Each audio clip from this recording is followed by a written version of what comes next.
Welcome back, all you cool cats and kittens. We're going to be talking about H-2B visas and are we importing labor to keep costs down? There are lots of different types of visas. I'm sure you're familiar with at least one of these. We are going to be talking specifically about the H-2B visa. The way I remember H-2B is it's a temporary working visa, and I like to use the acronym or think it's an acronym, Home to Business. It's not really what it stands for, it's just a government code, but that's what I like to think of to try to remember it. The H-2B visa is a seasonal work visa. There are two seasons. One begins October 1st and one begins April 1st. People can stay on the H-2B visa for 9 months. People can return year after year on that visa. So you can come for 9 months, go back home for 3 months, and come back for the next year. And the visas have to be applied for by job category. So if you want to be working as a bartender, or if you need bartenders, you have to file the visa specifically for bartenders and the specific number of bartenders that you need. This is a highlight of the number of H-2B visas that were issued in 2017 by category. And you can see the largest category is landscaping, but 2 of the top 5 areas come from hospitality. You can see housekeeping and amusement and recreation. Also, waiters and waitresses and cooks make up a big portion of this visa category. A few facts about the hospitality industry. There's been a 60% growth in gross hotel booking revenue between 2007 and 2017. All of our discussion about unemployment rates may not be relevant right this moment due to the current corona situation. However, I personally feel very strongly that the industry will come back and come back quickly. But we're currently, before corona, we're looking at a 4% unemployment rate with over 1 million job vacancies in 2008 and a 400% increase in job vacancies in the last 10 years in the hospitality industry. Hospitality is the number one industry for open positions across all industries, and Congress approved 66,000 of the H-2B positions. Close your eyes for a moment. Think back to happier times. Think back to New Year's Day 2019, New Year's Eve 2018. You were probably a part of a celebration or a party. You were probably standing with friends or loved ones, waiting to kiss someone, probably had a glass of champagne. Well, open your eyes.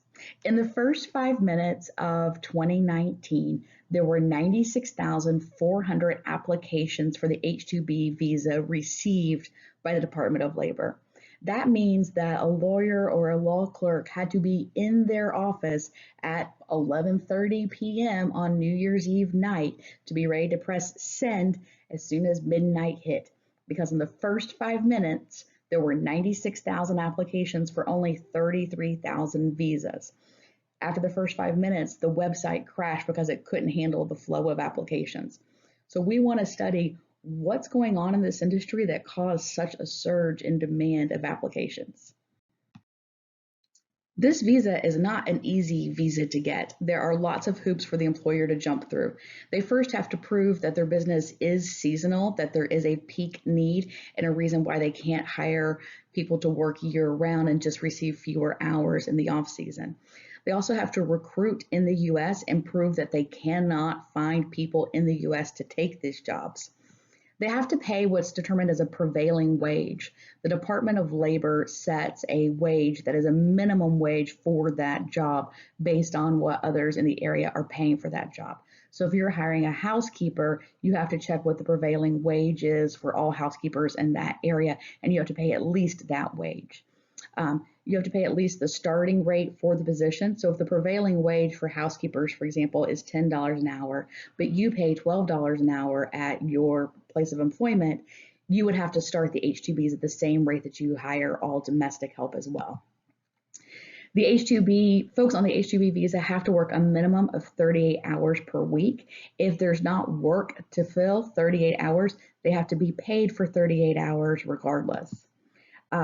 The company applying for the visa, the employers have to pay all of the legal fees associated with the visa. This is one of the primary differences between the H-2B visa and the J-1 visa. The J-1 visa, the person who's on the visa pays all the legal fees.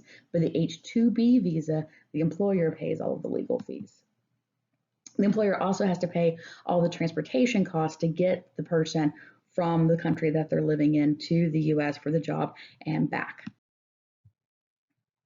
This is a chart that shows all of the certified H-2B workers by location, and you can see they are definitely clustered on the coast, as there's a lot of hospitality interest along the coast, and also out in Colorado, lots of ski resort opportunities and other seasonal resorts are big hotspots. This is certainly happening in our own backyard. This is a Department of Labor stat that shows where the concentration of employees are. And South Carolina is a primary state, not the highest level, but the second highest level. It is one, I did a qualitative piece about the H-2B visa and we interviewed HR managers. Kia was certainly one of them. Kia was not able to open all of their operations in 2018 because they didn't get all of their H-2B visa workers. There's very little research out there about the H-2B visa.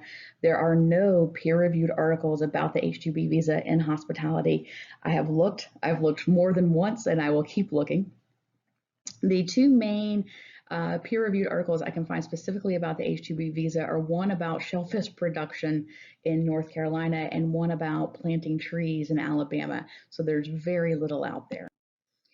Some of the research questions I'd like to explore with this project are what portion of the H-2B visa requests are for the hospitality industry? What jobs are specifically being requested? I would like to look for a pattern about the industry and job requests over the last 2 decades and look at the correlation between demand for H-2B visas and the unemployment rate over the last 2 decades.